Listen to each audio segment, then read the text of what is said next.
C'est toujours avec une joie merveilleuse que nous nous retrouvons dans la maison du Seigneur, n'est-ce pas? Et nous le remercions constamment pour tout ce qu'il fait pour nous. Avant de commencer ce matin, j'aimerais remercier le groupe Réveil et Réforme qui, pendant 15 jours, même avant, où j'ai tenu une campagne d'évangélisation au Marin du 16 au 30 novembre, a prié constamment pour que cette campagne se déroule bien. Et je reste persuadé que ces prières ont été efficaces, car grâce à Dieu, tout s'est bien déroulé. Il y a eu peut-être, je dirais, des inconvénients, car le premier jour, le dimanche 17,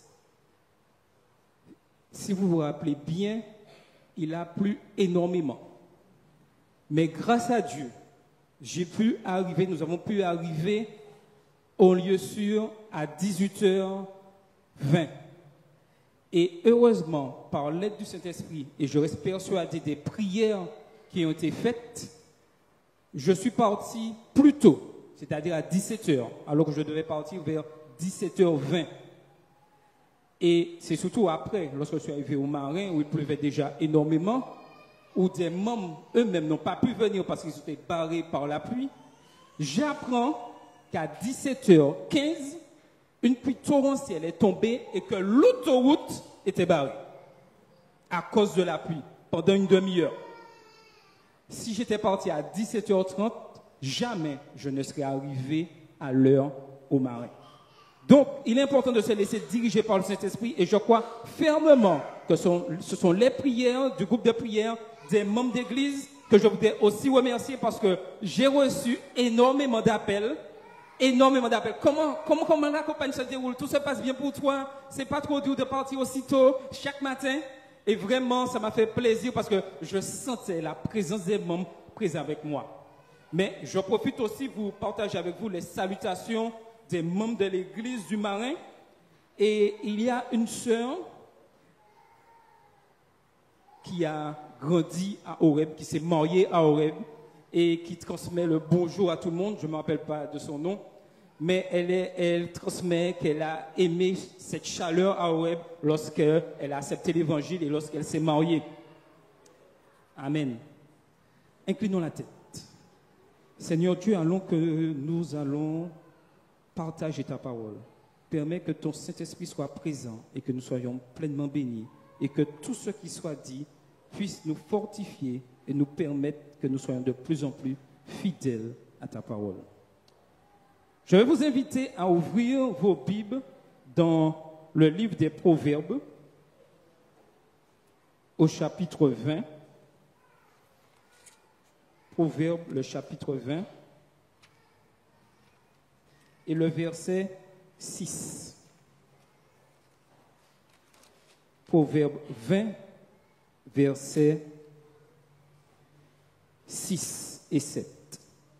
Beaucoup de gens proclament leur bonté, mais un homme fidèle, qui le trouvera? Le juste marche dans son intégrité, heureux ses enfants avec lui. Aujourd'hui, Dieu recherche des hommes fidèles, fidèles à la parole de Dieu, fidèles comme Daniel et ses compagnons, fidèles à l'identité même que chacun a reçue de la parole de Dieu. Il est important que nous puissions nous laisser diriger par la parole de Dieu.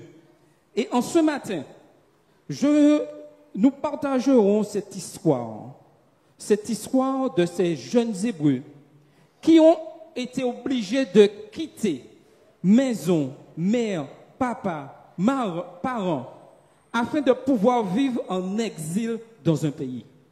Aujourd'hui, si on nous prenait et on nous tirait de notre zone de confort pour aller dans un pays où la parole de Dieu n'est pas un principe, la parole de Dieu n'est pas établie comme dictat de fonctionnement, que ferions-nous? Allons-nous nous adapter à ce pays ou allons-nous rester fidèles à la parole de Dieu? La vie peut souvent nous placer dans des situations où notre foi est mise à l'épreuve. Que faire? Oui. Que faire lorsque nous sommes confrontés à des pressions culturelles? Que faire lorsque nous sommes confrontés à des défis personnels ou même des menaces directes à notre croyance en Dieu? Le récit de Daniel et ses amis, capturés et emmenés à Babylone, nous offre un exemple puissant de ce que signifie vivre une foi inébranlable dans un monde rempli d'incertitudes. Et aujourd'hui, personne ne peut contester cela. Nous vivons dans un monde d'incertitude. Nos hommes politiques se posent des questions. Les dirigeants de toutes sortes cherchent des solutions. Mais oublie le principal. Oublie que c'est Dieu qui a la réponse à tout. Ces jeunes hommes nous enseignent deux grandes leçons. Rester fidèle à Dieu dans les petites choses. Ces petites choses, c'était la nourriture. C'était la fidélité par rapport à ce qu'ils avaient appris. Cette fidélité par rapport à l'éducation qu'ils avaient reçue. Deuxièmement, dans le deuxième chapitre du livre de Daniel, ils restèrent dépendants de Dieu pour les grandes choses. Lorsque le roi Nebuchadnezzar proclama que tous les sages devaient périr parce que personne ne pouvait lui expliquer un rêve que lui-même il avait oublié, Daniel et ses compagnons se sont mis à genoux et ont supplié Dieu de pouvoir leur permettre de connaître ce que le roi avait rêvé. N'est-ce pas magnifique? Il n'y avait que Dieu qui pouvait révéler ce que le roi, à Daniel et ses compagnons, ce que le roi avait vu. Durant ces deux chapitres, Daniel et ses compagnons restent fidèles aux enseignements de Dieu. Aujourd'hui, sommes-nous prêts à rester fidèles aux enseignements que nous avons reçus? Cette question se répétera toujours et constamment jusqu'à la fin de notre séjour sur cette terre. Suis-je fidèle à la parole de Dieu? Daniel 1 nous amène à distinguer la vraie sagesse de la fausse, en montrant que là où la crainte de l'Éternel est présente, là où sa parole est vraiment prise au sérieux, là se trouve le discernement. Et pour nous aujourd'hui, si nous voulons avoir du discernement, nous devons prendre la parole de Dieu au sérieux. Et quel que soit l'éclat de la culture dominante, pouvoir rester debout et ferme et dire, il est dit. Daniel et ses amis, qui étaient restés fidèles à l'Éternel, alors qu'ils allaient passer le reste de leur existence à la cour de Babylone et au service de son empereur, avaient infligé à Nebuchadnezzar une leçon à laquelle il ne s'attendait sans doute pas. Il avait essayé de les endoctriner pendant 3 ans à l'aide des meilleurs éducateurs de son royaume. Et l'histoire montre qu'à Babylone, au centre-là, il y avait des éducateurs pourvus d'une intelligence exceptionnelle. Ces éducateurs voulurent apprendre à Daniel non seulement la langue du pays, mais tous les usages de la culture et de la religion. En ce matin, j'ai une question pour vous. Et y avait-il que 4 Hébreux qui ont été exilés à Babylone? Tous les jeunes gens en bonne santé d'Israël avaient été exilés à Babylone. Dans ce nombre, il ne s'est trouvé que 4 jeunes hommes pouvant dire, reconnaître et montrer que l'éducation qu'ils avaient reçue était la bonne et venait de Dieu. Tout ceci pour nous dire qu'aujourd'hui, dans ce monde, il est important que chacun de nous, nous positionnons par rapport à l'éducation de la parole de Dieu que nous avons reçue. Des hommes vont essayer de changer la parole de Dieu. Des hommes vont nous confronter par rapport à nos croyances. Qu'allons-nous répondre à ces hommes? En fin de compte, ces 4 jeunes gens avaient dès le départ renoncé à tout ce qui était mauvais, contraire à la parole de Dieu. Ils se sont soumis au Maître Céleste. Ils avaient compris que la réussite, quel que soit l'endroit où ils se trouvait qu'en Dieu, en Dieu seul. Le Dieu de l'univers, il avait accepté comme maître. Il y a pour nous aujourd'hui une leçon importante à apprendre. Le monde veut transformer. Le monde veut reformer l'esprit des uns et des autres, en particulier de notre jeunesse. Mais que signifie le monde? Quels sont les modernes Nebuchadnezzar qui existent, qui cherchent à imposer leur régime mental et spirituel à notre jeunesse et à tout le monde entier? Bien des courants de pensée qui agitent les foules semblent se contredire. Lequel les contrôle véritablement? Ce qu'il nous faut bien comprendre ce matin, c'est que derrière tous ces courants se situe un esprit de tromperie, un esprit de mensonge qui sait avec habileté créer et entretenir la confusion chez les masses à l'aide de toutes sortes d'idéologies. Le prince de ce monde, celui que la Bible appelle Satan, cherche à imposer à tous les hommes, à toutes les femmes de la terre, et en particulier à notre jeunesse, son régime malsain, à commencer d'ailleurs par des boissons et des aliments malsains. Aujourd'hui, nous devons nous poser cette question en tant qu'Église. Qu'est-ce que l'Église, le peuple de l'Alliance avec l'Éternel, a à répondre à toutes ces attaques? Qu'est-ce que l'Église va redonner à son tour? Une sagesse faite de normes chrétiennes, mélangée avec du mensonge, est une des idées premières de Satan et qui cherche à faire entrer au sein de l'Église. Une culture contemporaine mélangée avec la parole de Dieu, afin que chacun trouve son compte. Si Daniel avait agi ainsi, mélangeant la nourriture païenne qu'il avait devant lui avec la nourriture spirituelle qu'il avait reçue de Dieu, serait-il prêt à pouvoir répondre aux rêves du roi?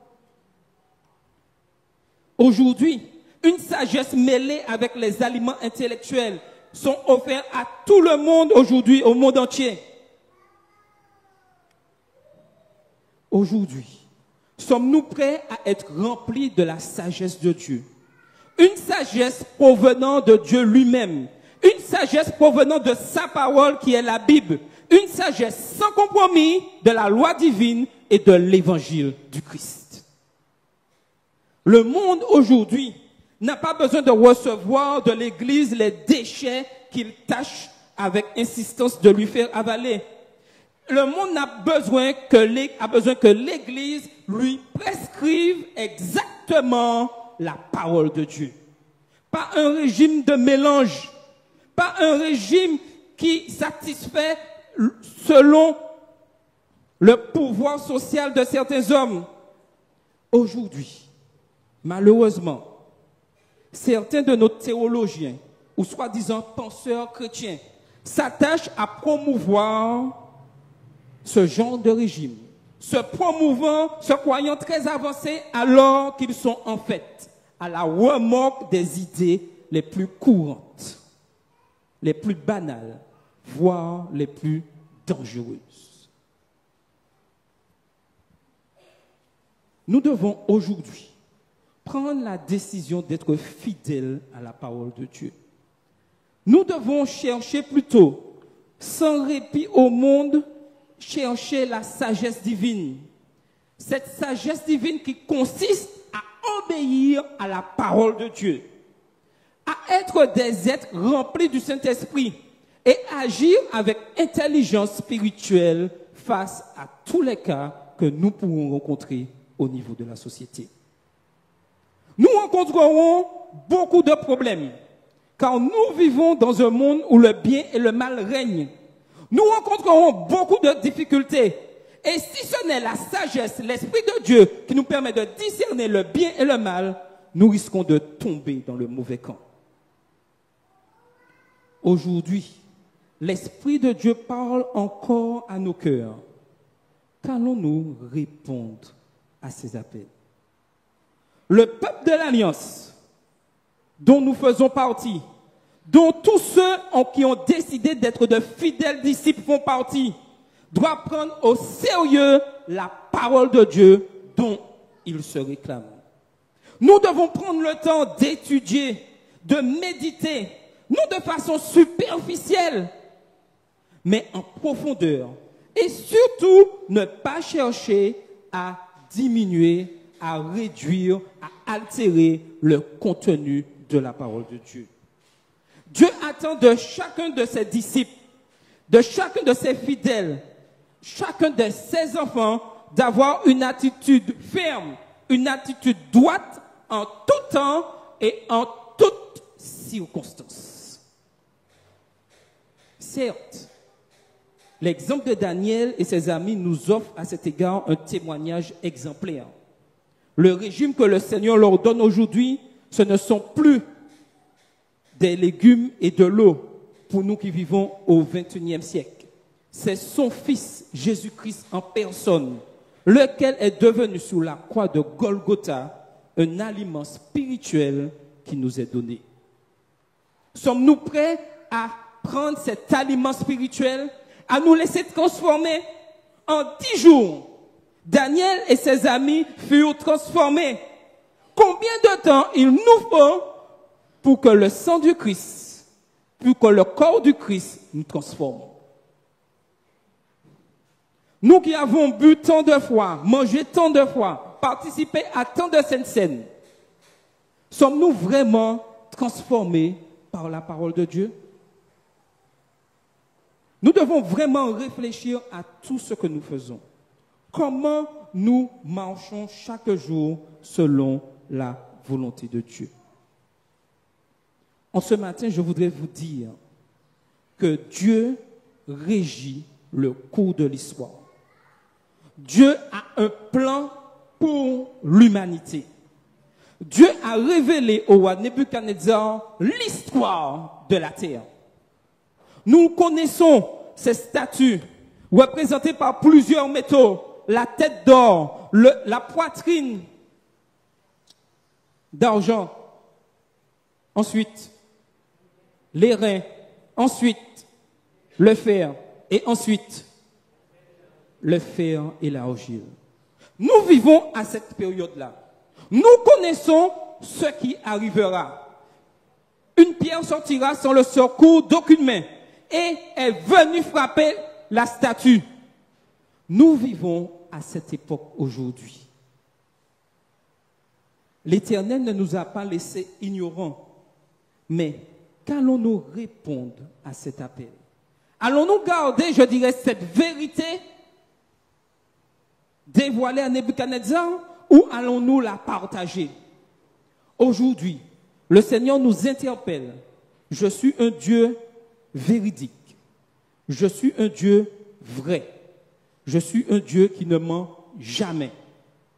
Les prophéties, que nous le voulions ou pas, se réaliseront. Maintenant, nous devons répondre à cet appel. La petite pierre symbolisant le royaume éternel et inamovible de Dieu est bien en mouvement. Bien que certains veulent faire croire le contraire, en inventant plusieurs choses, en disant que la loi du dimanche n'arrivera pas, ou qu'elle est peut-être arrivée, inventant des lois du samedi, de toutes sortes. Mais que dit la parole de Dieu? C'est comme ça que nous devons fonctionner avec la parole de Dieu. Même si aujourd'hui, nous nous posons des questions, comment cela arrivera-t-il? Comment le monde pourra-t-il adorer un seul jour et pouvoir renoncer à une liberté religieuse et vouloir imposer un jour d'adoration? Sachons bien que quand Dieu a dit quelque chose, ces choses se réalisent. Ne me demandez pas comment cela arrivera. La seule chose que je peux vous dire, ceci va arriver. Et chacun d'entre nous, nous allons devoir nous positionner. Il n'y aura pas de zone neutre. Chacun devra faire un choix. Cette pierre, rien ne pourra l'arrêter. Certains théologiens veulent remettre en doute cette pierre, car ils savent bien qu'en remettant en doute cette pierre, ils dérouteront le peuple de Dieu de la mission. Mais Dieu ne ment jamais. Les grandes puissances de ce monde, oui, je vous annonce en ce matin que les grandes puissances de ce monde tomberont les unes après les autres sous le choc de cette petite pierre. À la fin de sa vie, au milieu des vicissitudes de l'histoire des peuples, Daniel a vu, il voit déjà l'accomplissement de la vision de Nebuchadnezzar qui lui avait expliqué au chapitre 2. Bien des années auparavant, Daniel avait compris que ce qu'il avait révélé à Nebuchadnezzar va se réaliser, même si lui ne verrait pas ces choses-là. Le Seigneur ne ment jamais. Il nous donne des leçons constamment. Qu'allons-nous répondre à son appel en ce matin? Nous avons reçu cette grande leçon, petit et grand, ce matin, du livre de Daniel 1 et 2. Puisque cette grande leçon nous remplit de courage au milieu de toutes les difficultés, que nous puissions continuer à persévérer dans l'étude de la parole. Alors que nous nous trouvons au début de cette année 2025, nous voyons se réaliser les prophéties exactement comme Dieu l'a prédit. Dieu ne nous a pas laissés ignorants. Nous devons annoncer au monde entier que Jésus revient bientôt, qu'il est au contrôle. Nous devons dire au monde entier que l'histoire du monde a été écrite par Dieu et qu'elle se réalisera exactement comme Dieu l'a dit. Quel choix allons-nous faire? Allons-nous rester fidèles à la parole de Dieu? Allons-nous prendre le temps de prier comme Daniel et ses compagnons afin d'intercéder, afin que l'Esprit de Dieu puisse toucher le maximum de personnes? En ce matin, j'aimerais que nous puissions prendre le temps de la réflexion, car Dieu est vraiment le maître de l'histoire.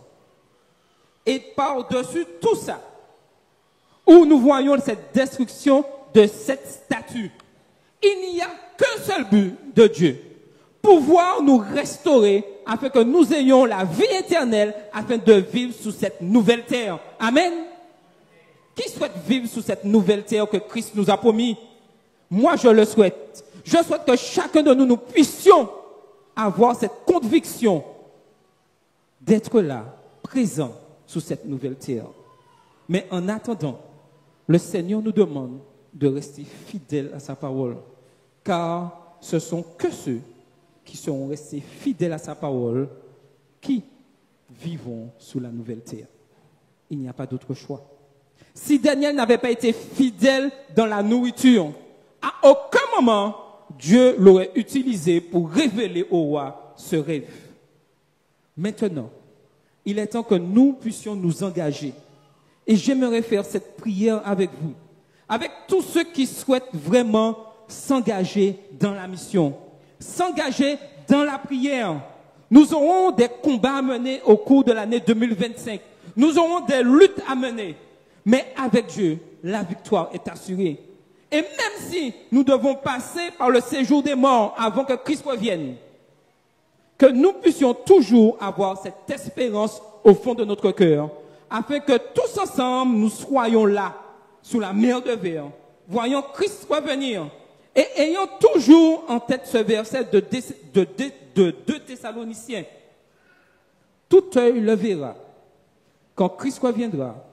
Certes, les morts en Christ ressusciteront, mais ils ne vont pas devancer les vivants. Et tous ceux qui seront rachetés, tous ceux qui ont accepté la parole de Dieu seront enlevés afin de pouvoir vivre 1000 ans et revenir sur la nouvelle terre. Que ces paroles vous réconfortent en ce matin.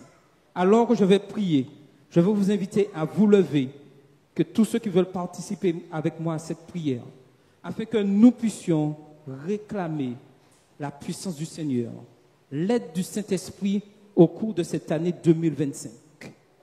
Et que le Seigneur continue à nous encourager pendant que nous prions ensemble pour que Dieu fortifie notre foi et nous donne le courage d'être des témoins fidèles de sa gloire, même dans un monde incertain. Inclinons la tête. Seigneur Dieu Tout-Puissant, nous venons devant toi avec un cœur humble et ouvert.